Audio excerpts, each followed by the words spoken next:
Hello and welcome, it's Neil Dugan. Welcome to day 5 of the 30-day depression challenge, and today I'm going to actually talk a little bit about my own story. So I've indicated in the earlier videos, and if you followed any of my other material, you'll certainly know that I've had a journey of intense issues with depression and anxiety, and at some stages I've had mania as well.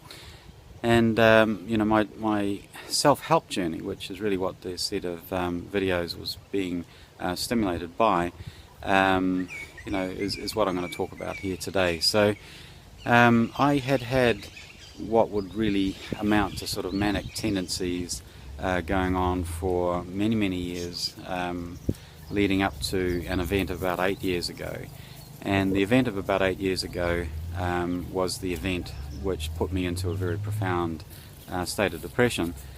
And so there was all this fast activity, and one of the things we're going to be talking about a little bit later is how the stresses actually build up from all this sort of fast activity that goes on in your life. And this very fast action, very pushing the boundaries, no limits to anything, is incredibly stressful, and in the end you get to the point where you become a bit overwhelmed. And that's exactly what happened to me. So I'd had some very active business going on, and there was an awful lot of money involved in it, huge amounts of bank debt involved in it, and all types of other commitments going on, which can be very stressful when it doesn't go well. And it certainly didn't go well for me about 8 years ago, and the whole thing fell down around my head. And the stresses from all of this manic activity to try and manage and deal with what was going on were enough to trigger me across into depression. Now, in the 30-day challenge, we're really interested in having a look at what are the ideas that are going on inside a person, what the triggers are, and indeed the feelings that follow from it. So let's have a look at the ideas and so on that are actually occurring.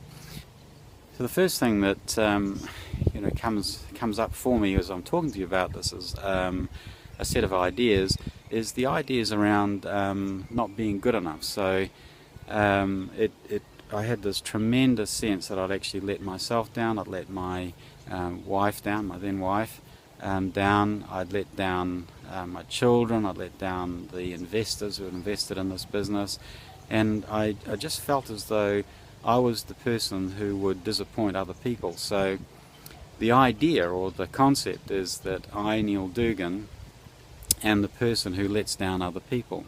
So this is the idea. Now the trigger that came along there is that as the business began to fail, plenty of people were telling me, well, you know what, you are the person who lets other people down, Neil Dugan. So including the press and everything else. So everybody jumped on this bandwagon of triggering this belief system that existed in me about being the person who is going to let other people down. And it was very challenging, very difficult to manage. And so what I did in terms of the feelings that actually came out of that were the feelings of absolute loss, absolute betrayal, so self-betrayal, betrayal of other people, but it was the emotions actually relating to betrayal were sitting in there very strongly. And the business of being abandoned, so there was the sense of being absolutely abandoned as well. So these were the feelings that were sitting in there. Those aren't the definitions of emotions that you put there, but it was certainly how I was feeling. I felt abandoned, I felt as though I was misunderstood, I felt as though everything was against me, and so at the end of the day we could be looking at things like self-pity, we're obviously a part of it, but deep sadness. And of course the deepening of that sadness, and it gets deeper and deeper and deeper, and the stresses that kept coming in, there's more press articles and all the rest of it. Next thing you know, I'm sitting in a case of clinical depression. And indeed I remember well waking up one morning at about 2 o'clock in the morning. I'd been sleeping in a park in a European city, in Rotterdam actually, and I just realised, my God, this is the absolute end. I've reached the bottom of the bottom of the bottom. So that was the situation. Now, in terms of the cycle that we were talking about yesterday, we had the ideas, we had the triggers that were coming in against those ideas, we had a bunch of feelings, and the bunch of feelings began to feed this notion of depression. And without any question, it was the pain body that was actually being fed. So my pain body was just being fed continuously by all these feelings in which I wallowed. So I wallowed in all of these feelings.